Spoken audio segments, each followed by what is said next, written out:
ಒಂದು ಚರ್ಚೆ ಆಗಿತ್ತು. ಗ್ರಾಮ ಪಂಚಾಯತ್ ಸದಸ್ಯರೆಲ್ಲರೂ ಕೂಡ ಇದಕ್ಕೆ ಒಪ್ಪಿಗೆಯನ್ನು ಕೊಟ್ಟಿದ್ರು ಅನ್ನೋದು, ಅನುಮೋದನೆಯನ್ನು ಕೊಟ್ಟಿದ್ರು ಅನ್ನೋದು. ಈ ಕುರಿತಾಗಿ ಗ್ರಾಮ ಪಂಚಾಯತ್ ಸದಸ್ಯರೇ ಹೇಳ್ತಾ ಇದ್ದಾರೆ, ಎಸ್ ನಾವೆಲ್ಲರೂ ಕೂಡ ಕೆರಗೋಡಿನ ಹನುಮಾನ್ ದೇವಸ್ಥಾನದ ಎದುರುಗಡೆ ಧ್ವಜವನ್ನು ಹಾಕೋದಕ್ಕೆ ನಮ್ಮ ಅನುಮೋದನೆ ಇತ್ತು ಅನ್ನೋದ್ರ ಬಗ್ಗೆ, ಗ್ರಾಮ ಪಂಚಾಯತ್ ಅನುಮೋದನೆ ಇತ್ತು ಅನ್ನೋದ್ರ ಬಗ್ಗೆ ಗ್ರಾಮ ಪಂಚಾಯತ್ನ ಸದಸ್ಯ ಮಹೇಶ್ ಈಗ ಪ್ರತಿಕ್ರಿಯೆಯನ್ನು ಕೊಟ್ಟಿದ್ದಾರೆ. ಆ ಮೂಲಕ 22 ಜನ ಸದಸ್ಯರಿದ್ದರೆ 18 ಜನ ನಾವು ಒಪ್ಪಿಗೆಯನ್ನು ಕೊಟ್ಟಿದ್ವಿ ಅನ್ನೋದನ್ನು ಹೇಳಿದ್ದಾರೆ. ಗ್ರಾಮ ಪಂಚಾಯತ್ನ ಅನುಮೋದನೆ ಧ್ವಜ ಹಾರಿಸೋದಕ್ಕೆ ಇತ್ತು ಅನ್ನುವ ವಿಚಾರ ಈಗ ಬಯಲಾಗಿದೆ. ಆ ಮೂಲಕ ಪರ್ಮಿಷನ್ನೇ ಇರಲಿಲ್ಲ, ಇವರು ಸರ್ಕಾರಿ ಜಾಗದಲ್ಲಿ ಹಾಕಿಬಿಟ್ರು ಅಂಥೇಳಿ ಎಲ್ಲ ಏನೀಗ ಚರ್ಚೆಗಳಿತ್ತಲ್ವಾ. ಆದರೆ ಗ್ರಾಮ ಪಂಚಾಯತ್ ಅನುಮೋದನೆ ಸಿಕ್ಕಿತ್ತು ಅನ್ನುವ ಸ್ಫೋಟಕ ವಿಚಾರ ಈಗ ಬಯಲಾಗಿದೆ. ಬೇರೆ ಪಂಚಾಯತಿ ಸದಸ್ಯರನ್ನು ಒಳಗೊಂಡಂತೆ ಆ 4 ಜನದಲ್ಲಿ ಒಂದಿಬ್ಬರು ಅವರಿಗೆ ಸಲಹೆ ಸೂಚನೆ ಕೊಟ್ಟು ನಿಬಂಧನೆಗಳನ್ನ ಕಾಣಿಸಿದ್ರು. ಇದು ಸಾರ್ವಜನಿಕ ಜಾಗದಲ್ಲಿ ಇರೋದ್ರಿಂದ ಬೇರೆ ಮಾಡೋಂಗಿಲ್ಲ ಅನ್ನೋ ಥರದಲ್ಲಿ ನಿಬಂಧನೆ ಬರೆದ್ರು. ಅದನ್ನು ಟ್ರಸ್ಟು ತಗೊಳ್ಳಿಲ್ಲ, ಲೆಟ್ರನ್ನ ರಿಸೀವ್ ಮಾಡ್ಕೊಂಡಿಲ್ಲ. ನಮ್ಮ ಗ್ರಾಮದಲ್ಲಿ ಧ್ವಜಸ್ತಂಭ ನಿರ್ಮಾಣ ಮಾಡಲಿಕ್ಕೆ ಸ್ಥಳೀಯ ಗ್ರಾಮ ಪಂಚಾಯತಿ ಅನುಮೋದನೆ ಮಾಡಿ ನಮಗೆ ಅನುಮತಿ ಕೊಡಿ ಅಂತ ಕೊಟ್ಟಿದ್ರು. ಗೌರಿಶಂಕರ ಸೇವಾ ಟ್ರಸ್ಟ್ ಅವರು ಕೇಳಿದ್ರು. ಆ ನಂತರ ನಾವು ಕೊಡುವಂಥ PDO ಅನುಮತಿ ಕೊಡುವ ಟೈಮಲ್ಲಿ ನಿಬಂಧನೆಗಳನ್ನ ಕಾಡಿಸಿ ಕೊಟ್ಟರು. ಧ್ವಜಸ್ತಂಭ ನಿರ್ಮಾಣ ಮಾಡೋಕ್ಕಷ್ಟೇ ಪರ್ಮಿಷನ್ ಕೇಳಿದ್ರು ಟ್ರಸ್ಟ್ ಅವರು, ಅದಕ್ಕಷ್ಟೇ ಪರ್ಮಿಷನ್ ಕೊಟ್ಟಿದ್ವಿ. ಸ್ಥಳ ಪರಿಶೀಲನೆ ಎಲ್ಲ ಮಾಡಿದ್ವಿ, ಅದಕ್ಕೆಲ್ಲ ದಾಖಲಾತಿ ಕೂಡ ಇದೆ, ನಿಮಗೆಲ್ಲ ತಲುಪಿಸಿದ್ವಿ. ಧ್ವಜ ಪರ್ಮಿಷನ್ ಮತ್ತೆ ಕೇಳಿದಾಗ ಏನು ಮಾಡಿದ್ರು, ಅವರೇ ಕ್ರಿಯೇಟ್ ಮಾಡಿಕೊಂಡ್ರು. ನಾನೇನು ಹೇಳ್ತಾ ಇದ್ದೀನಿ, ಈ 4 ಜನ ಸಮಾಜನ ಸ್ವಾಸ್ಥ್ಯ ಹಾಳು ಮಾಡ್ಲಿಕ್ಕೆ ಕೊಟ್ಟಿರುವಂಥ 4 ಜನ ಅವ್ರ ಮಾತು ಕೇಳ್ಕೊಂಡೆ ನಿಬಂಧನೆಗಳನ್ನ ಕಾಣಿಸಿದ್ರು. ಆ ನಿಬಂಧನೆಗಳಿಗೂ ಟ್ರಸ್ಟವ್ರಿಗೂ ಸಮಿತಿಯವ್ರಿಗೂ ಗ್ರಾಮಸ್ಥರಿಗೂ ಅರ್ಜಿ ಕೊಟ್ಟಿದ್ರು. ನಾವು ಈ 3.5-4 ಲಕ್ಷ ರೂಪಾಯಿ ಖರ್ಚು ಮಾಡಿ 108 ಅಡಿ ಏನು ಮಾಡಿದ್ವಿ, ಇದು ಹನುಮಧ್ವಜ ಕೇಸರಿ ಹನುಮಧ್ವಜ ಹಾರಾಡಲಿಕ್ಕೆ ಅಂತಲೇ ಮಾಡಿರೋದು. ಅಲ್ಲಿ ನಿರಂತರವಾಗಿ ಕೇಸರಿ ಧ್ವಜ ಹನುಮಧ್ವಜ ಹಾರಾಡಬೇಕು ಅಂತ ಹೇಳಿದ್ವಿ. ಅವರು ನಿಬಂಧನೆಯಲ್ಲಿ ರಾಷ್ಟ್ರಧ್ವಜ ಮಾತ್ರ ಆಡಿಸಿ ಅಂತ ಹೇಳಿದರು. ಆ ಅರ್ಜಿನಲ್ಲಿ ನಾಡಧ್ವಜ ರಾಷ್ಟ್ರೀಯ ಧ್ವಜ ಬಿಟ್ಟು ಬೇರೆ ಯಾವುದಕ್ಕೂ ಅವಕಾಶ ಕೊಡಬೇಡಿ ಅಂತಲೇ ಹೇಳಿದರು. ಆ ನಂತರ 26ಕ್ಕೆ ಮೀಟಿಂಗ್ ಬರುತ್ತೆ. ಆ ಮೀಟಿಂಗಲ್ಲಿ 21 ಜನರ ಪೈಕಿ 18 ಜನ ನಾವು ರಾಷ್ಟ್ರೀಯ ಹಬ್ಬಗಳನ್ನ ಹೊರತುಪಡಿಸಿ ಉಳಿಕೆ ದಿವಸದಲ್ಲಿ ಹನುಮಧ್ವಜ ಹಾರಿಸ್ತೀವಿ ಅಂತಲೇ ನಿರ್ಣಯ ಮಾಡಿದ್ದೀವಿ. PDO ಬಂದು ನಿಮ್ಗೆ ವಿಚಾರ ಹೇಳ್ತೀನಿ ಕೇಳಿ. ಅವ್ರು ಯಾವ ಒತ್ತಡದಲ್ಲಿ ಕೆಲಸ ಮಾಡಿದಾರೋ ಗೊತ್ತಿಲ್ಲ, ನೀವು ಕೊಟ್ಟಿರೋ ಲೆಟರ್ಗಳು ನೋಡಿದ್ರಿ. ಸಾಂದರ್ಭಿಕವಾಗಿ ತಿರ್ಚಿ ಡೇಟೆಲ್ಲನ್ನು ತಿರ್ಚಿ ಬರೆದಿದ್ದಾರೆ. ಪಂಚಾಯತಿ ಸದಸ್ಯರನ್ನು ಒಳಗೊಂಡಂತೆ ಆ 4 ಈ ಬಗ್ಗೆ ಮಾತನಾಡಲಿಕ್ಕೆ ಖುದ್ದು ಗ್ರಾಮ ಪಂಚಾಯತಿ ಸದಸ್ಯರಾದ ಮಹೇಶ್, ಈಗಷ್ಟೇ ನಾವು ಅವರ ಮಾತನ್ನ ಗಮನಿಸ್ತಾ ಇದ್ವಿ, ಅವರೇ ನಮ್ಮ ಜೊತೆ ದೂರವಾಣಿ ಸಂಪರ್ಕದಲ್ಲಿದ್ದಾರೆ. ಮಹೇಶ್ ಅವರೇ ನಮಸ್ಕಾರ. ನಮಸ್ಕಾರ ಮೇಡಮ್. ಮಹೇಶ್ ಅವರೇ, ಏನಾಗ್ತಾ ಇದೆ ಕೆರಗೋಡು ಗ್ರಾಮದಲ್ಲಿ? ಆಕ್ಚುಲಿ ಆ ಧ್ವಜಸ್ತಂಭ ಅಲ್ಲಿ ರಾಷ್ಟ್ರಧ್ವಜ ನಾಡಧ್ವಜ ಮಾತ್ರ ಹಾರಿಸ್ಲಿಕ್ಕೆ ಅವಕಾಶ ಇದೆ ಅಂತ ಹೇಳಿ ಪದೇ ಪದೇ ಸರ್ಕಾರ ಹೇಳ್ತಿದೆ. ಯಾವುದಕ್ಕೆ ಅನುಮತಿ ಇತ್ತು, ಯಾವುದಕ್ಕಿರ್ಲಿಲ್ಲ, ವಿವರಿಸಬಹುದಾ ಮೇಡಮ್? ಆ ಅರ್ಜುನ ಸ್ತಂಭನ 108 ಅಡಿ ಕಂಬನ ಗ್ರಾಮದಲ್ಲಿ ಹನುಮಧ್ವಜ ಹಾರಿಸಕ್ಕೆ ಅಂತಾನೆ ನಿರ್ಮಾಣ ಮಾಡಿರೋದು ಮೇಡಮ್. ಆದ್ರೆ ನಾವೇ ಅದನ್ನ ಘೋಷಣೆ ಮಾಡ್ಕೊಂಡಿದೀವಿ. ನಾಡ ಹಬ್ಬ ರಾಷ್ಟ್ರೀಯ ಹಬ್ಬಗಳಲ್ಲಿ ನಾಡಧ್ವಜನೂ ರಾಷ್ಟ್ರಧ್ವಜನೂ ಹಾರಿಸ್ತೀವಿ ಅಂತ ಹಾರಿಸಿದ್ವಿ ಮೇಡಮ್. ಈ ಕಳೆದ ಜನವರಿ 26ನೇ ತಾರೀಕು ರಾಷ್ಟ್ರೀಯ ಧ್ವಜನೂ ಹಾರಿಸಿದ್ವಿ ಮೇಡಮ್. ಅದಕ್ಕೆ ಫೋಟೋ ವಿಡಿಯೋ ಫುಟೇಜ್ ಕೂಡ ಆಯ್ತು ಮೇಡಮ್. ಜೊತೆಗೆ 22 ಗ್ರಾಮ ಪಂಚಾಯತಿ ಸದಸ್ಯರು ಒಳಗೊಂಡಂತೆ 18 ಜನರ ಸಹಮತ ಇರುವಂತದ್ದು, ಅನುಮೋದನೆ ಮಾಡಿರುವಂತದ್ದು ರೆಗ್ಯುಲೇಷನ್ ಕಾಪಿ ಕೂಡ ನಿಮ್ಗೆ ಕೊಟ್ಟಿದ್ದೀನಿ. ಅದಾಗಿದೆ ಮೇಡಮ್.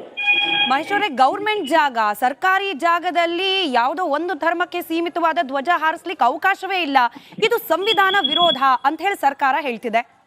ಮೇಡಮ್, ಮನುಷ್ಯ ಅವನ ಜೀವನ ಪದ್ಧತಿಗೋಸ್ಕರ ಜೀವನೋಪಾಯಕ್ಕಾಗಿ ನಾವೇ ಮಾಡ್ಕೊಂಡಿರುವಂತದ್ದು.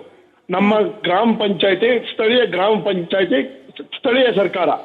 ಇಲ್ಲಿ ಭಾವನೆಗಳಿಗೆ, ಇಲ್ಲಿ ಅವರ ಕನಸುಗಳಿಗೆ, ಅವರ ಜೀವನೋಪಾಯಕ್ಕಾಗಿ ನಾವು ಮಾಡ್ಕೊಂಡಿರುವಂತ ನಿರ್ಧಾರ ಅದು.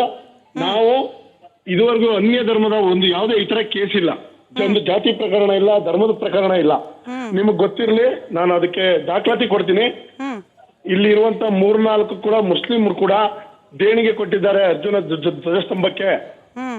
ಅವರು ಕೂಡ ಧ್ವಜಸ್ತಂಭದಲ್ಲಿ ನಾಡ ಹಬ್ಬ ರಾಷ್ಟ್ರೀಯ ಹಬ್ಬ ಹೊರತುಪಡಿಸಿ ಇನ್ನ ಹನುಮಧ್ವಜ ಕೇಸರಿ ಧ್ವಜ ಹಾರಾಡ್ಲಿ ಅಂತ ಅವರು ಸಹಮತ ಕೊಟ್ಟಿರುವಂತದ್ದು ಲೆಟರ್ ಕೂಡ ಇದೆ. ಇಲ್ಲಿ ಕಾಂಗ್ರೆಸ್ನ ಮಾನಸಿಕತೆ ಉಳ್ಳವರು, ಕಾಂಗ್ರೆಸ್ನ ಪ್ರೇರಿತ ಯಾರೋ ಕೆಲವು 4 ಮಂದಿ ಇದನ್ನ ಕ್ರಿಯೇಟ್ ಮಾಡಿ ಜಿಲ್ಲೆ ಮತ್ತು ಆ ತಾಲೂಕು 4 ಜನ ಯಾರು ಅನ್ನೋದ್ರ ಡೀಟೇಲ್ಸ್ ಬೇಕು ಮಹೇಶ್ ಅವರೇ. ಅದಕ್ಕಿಂತ ಮುಂಚೆ ನೀವು ಹೇಳ್ತಾ ಇದ್ರಿ 108 ಅಡಿಯ ಧ್ವಜಸ್ತಂಭವನ್ನ ನಿರ್ಮಾಣ ಮಾಡಿದ್ ನಾವು ಅಂತ. ನಾವು ಅಂದ್ರೆ ಏನರ್ಥ?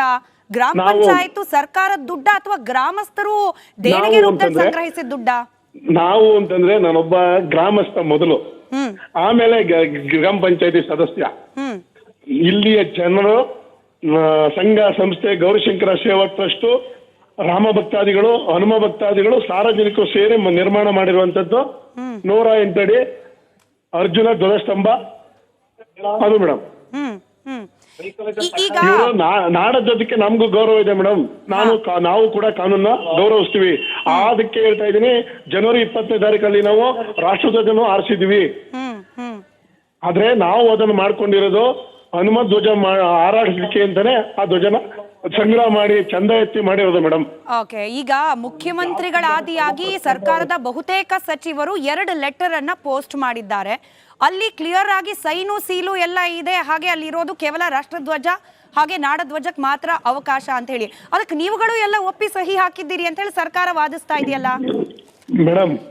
ಇವತ್ತು ನಿನ್ನೆ ಸಂಜೆ PDO ಜೀವನ್ ಅನ್ನೋ ವ್ಯಕ್ತಿ ಸಸ್ಪೆಂಡ್ ಆಗಿದ್ದಾರೆ. ಅವರು ಜಿಲ್ಲಾಡಳಿತ, ತಾಲೂಕಾಡಳಿತ, ಸ್ಥಳೀಯ ಚುನಾಯಿತ ಪ್ರತಿನಿಧಿಗಳ ಒತ್ತಾಯ ಮೇರೆಗೆ ಮಾಡಿರುವಂತ ಎಡವಟ್ಟಿಂದ ಇವತ್ತು ಆ ವ್ಯಕ್ತಿ ಸಸ್ಪೆಂಡ್ ಆಗಿದ್ದಾನೆ ಮೇಡಮ್. ಆದ್ರೆ ಯಾವುದೇ ನಿಬಂಧನೆಗೆ ಒಳಪಟ್ಟಿಲ್ಲ. ಅದು ನಾವೇ ರಾಷ್ಟ್ರೀಯ ಧ್ವಜ, ನಾಡಧ್ವಜ ಹಾರಿಸ್ತೀವಿ. ಇತರೆ ದಿವಸಗಳಲ್ಲಿ ಹನುಮ ಧ್ವಜ, ಕೇಸರಿ ಧ್ವಜ ಹಾರಾಡುತ್ತೆ ಅಂತಾನೆ ನಾವು ಅದು ಮಾಡಿರೋದು. ಅದು ನಾವು ಪಂಚಾಯತಿ ಸದಸ್ಯರೆಲ್ಲ ಅನುಮೋದನೆ ಮಾಡಿ ರೆಸಲ್ಯೂಷನ್ ಮಾಡಿರೋದು ಮೇಡಮ್. PDO ಮಾಡಿರೋ ಎಡವಟ್ಟು ಈ ಅಧಿಕಾರಿಗಳ, ಜಿಲ್ಲಾಡಳಿತ, ತಾಲೂಕು ಆಡಳಿತ ಒತ್ತಾಯದ ಮೇರೆಗೆ ರಾಜಕೀಯ ಪ್ರೇರಿತವಾಗಿ ಆ ಕಾರಣಕ್ಕೋಸ್ಕರನೇ ಆ ವ್ಯಕ್ತಿ ಸಸ್ಪೆಂಡ್ ಆಗಿದ್ದಾನೆ ಮೇಡಮ್. ಅವನಿಗೆ ಅನುಕೂಲ ತಕ್ಕಂತೆ ತಿರ್ಚಿದ್ದಾರೆ. ಕೆಲವರು ಕೊಟ್ಟಿರೋ ಲೆಟರ್ ನೋಡಿ ಡೇಟ್ ಅನ್ನು ತಿರ್ಚಿದ್ದಾರೆ. ಹೌದು ಮೇಡಮ್. ಓಕೆ, ಹಂಗಾಗಿ ಯಾವ ರೀತಿ ತಿರ್ಚಿರೋದು ಅಂದ್ರೆ ಏನ್ ಮಾಡಿದ್ದಾರೆ? ಡೇಟ್ ತಿರ್ಚಿದ್ದಾರೆ, ಅವ್ರಿಗೆ ಅನುಕೂಲ ತಕ್ಕಂತೆ ಬರ್ಕೊಟ್ಟಿದ್ದಾರೆ. ಓಕೆ, ಯಾರು ಕಾಂಟ್ರವರ್ಸಿ ಮಾಡ್ತಿದಾರೋ ಈ ಸರ್ಕಾರದ ಪರವಾಗಿ, ಈ MLA ಪರವಾಗಿರುವಂತ ವ್ಯಕ್ತಿಗಳಿಗೆ ಅನುಕೂಲ ತಕ್ಕಂತೆ ಬರ್ಕೊಟ್ಟಿದ್ದಾರೆ ಮೇಡಮ್. ಮಹೇಶ್ವರ, ಇದೆಲ್ಲದರ ನಡುವೆ ಇನ್ನೊಂದು ವಾದ ಕೇಳೋಕ್ ಸಿಗ್ತಾ ಇತ್ತು ನೋಡಿ. ಸ್ಥಳೀಯ ಶಾಸಕರನ್ನ ಆ ಧ್ವಜಸ್ತಂಭದ ಉದ್ಘಾಟನೆ ಸಂದರ್ಭದಲ್ಲಿ ಕರೆದಿರ್ಲಿಲ್ಲ, ಹಾಗಾಗಿ ಅವರು ಕೋಪದಿಂದ ಈ ರೀತಿ ಮಾಡ್ತಿದ್ದಾರೆ ಅನ್ನೋ ವಾದ ಕೂಡ ಕೇಳೋಕ್ ಸಿಕ್ಕಿತ್ತು. ನಿಜಾನಾ ಇದು? ಸತ್ಯ ಮೇಡಮ್. ಇವ್ರು ಒಂದ್ಮೇಲೆ ಪರ ವಿರೋಧ ಇದ್ದೇ ಇರುತ್ತೆ. ಕೆಲವರು ಆ ಕಾರ್ಯಕ್ರಮಕ್ಕೆ ಇನ್ವಾಲ್ವ್ಮೆಂಟ್ ಇರಲಿಲ್ಲ. ಸೊ ಹಂಗಾಗಿ ಅದು ವಿರೋಧನೆ ಮಾಡ್ಕೊಂಬಂದ್ರು. ಅಲ್ಲಿಂದ ಶುರು ಆದಂತದ್ದು ಇವತ್ತು ಈ ಮಟ್ಟಿಗೆ ಬಂದು ನಿಂತಿದೆ ಮೇಡಮ್. ನೀವ್ ಹೇಳ್ತಾ ಇದ್ರಿ 4 ಜನರು ದಿಕ್ ತಪ್ಪಿಸಿದ್ದು ಅಂತ ಹೇಳಿ. ಯಾರವರು? ಏನ್ ಉದ್ದೇಶ ಅವ್ರದ್ದು? ಈಗ ಕೆಲವರು ಮಾನಸಿಕತೆ ಬೇರೆ ಬೇರೆ ತರ ಇರ್ತದೆ ಮೇಡಮ್. ಹಿಂದುತ್ವನ, ಈ ಧರ್ಮ ಸಂಸ್ಕೃತಿನ, ಈಗ ನಮ್ಮ ದೇಶಕ್ಕೆ ಪವಿತ್ರವಾದ ಗ್ರಂಥ 2 ಮೇಡಮ್. ಒಂದು ರಾಮಾಯಣ, ಒಂದು ಮಹಾಭಾರತ. 3 ದಿನ ಇದ್ರೆ ನಮ್ಮ ಸಂವಿಧಾನ ಮೇಡಮ್. ನಾವು ಸಂವಿಧಾನನೂ ಒಪ್ಕೊಂಡಿದೀವಿ ಮೇಡಮ್, ಗೌರವಿಸ್ತಾ ಇದೀವಿ. ಆದ್ರೆ ಕೆಲವ್ರ ಮೈಂಡ್ ಹೆಂಗೆ ಅಂದ್ರೆ, ನಾವೊಂದು ರಾಮಾಯಣ ಒಪ್ಪಲ್ಲ, ಮಹಾಭಾರತ ಒಪ್ಪಲ್ಲ ಅಂದ್ಮೇಲೆ ಕೇಸರಿ ಎಲ್ಲಿ ಒಪ್ತಾರೆ ಮೇಡಮ್ ಅವರು?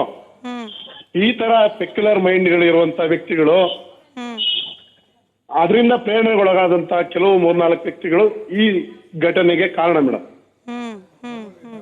ಮಹೇಶ್ವರೇ, ಇನ್ನೊಂದು ನಿಮ್ ಕಿವಿಗೂ ಕೂಡ ಬಿದ್ದಿರ್ಬೋದು. ಗಣಿಗ ರವಿ ಅವರು ಹೇಳ್ತಾ ಇದ್ರು, ಆ ಗ್ರಾಮದವರಿಗೆ ಒಂದ್ ಸರಿಯಾಗಿ ಘೋಷಣೆ ಕೂಡ ಕೂಗ್ಲಿಕ್ ಬರೋಲ್ಲ, ಅಷ್ಟು ಅಮಾಯಕರಿದ್ದಾರೆ. ಆ ಗ್ರಾಮಸ್ಥರು ಅಲ್ವೇ ಅಲ್ಲ ಪ್ರತಿಭಟನೆ ಮಾಡ್ತಿರೋರು, ಹೊರಗಿಂದ ಬಂದು ಕೆಲವರು ಪ್ರತಿಭಟನೆ ಮಾಡಿಸ್ತಿದ್ದಾರೆ. ನಿಜಾನಾ ಇದು?